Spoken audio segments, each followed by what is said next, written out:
बिस्मिल्लाहिर्रहमानिर्रहीम। अस्सलामु अलैकुम वरहमतुल्लाहि वबरकातुहू।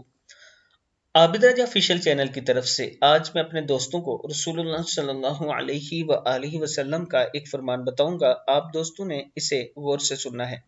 हजरत अब्दुल्ला बिन अब्बास रजी अल्लाह तआला अन्हु फरमाते हैं कि एक अरबी ने नबी अकरम सल्लल्लाहु अलैहि वआलिहि वसल्लम के पास आकर कहा, मैंने चांद देखा। आप सल्लल्लाहु अलैहि वआलिहि वसल्लम ने फरमाया, क्या तुम गवाही देते हो कि अल्लाह के सिवा कोई माबूद बरहक नहीं, और क्या गवाही देते हो कि मोहम्मद सल्लल्लाहु अलैहि वआलिहि वसल्लम अल्लाह के रसूल हैं? इसने कहा, हाँ देता हूँ। आप सल्लल्लाहु अलैहि वआलिहि वसल्लम ने फरमाया, बिलाल, लोगों में ऐलान कर दो कि कल रोजा रखें। तिरमिजी की हदीस है। मैं अपने दोस्तों से गुजारिश करूंगा कि इस वीडियो को आगे जरूर शेयर करें और एक दूसरे की गवाही को माना करें अगर वो अल्लाह और अल्लाह के रसूल पर सच्चा और पक्का ईमान रखते हैं।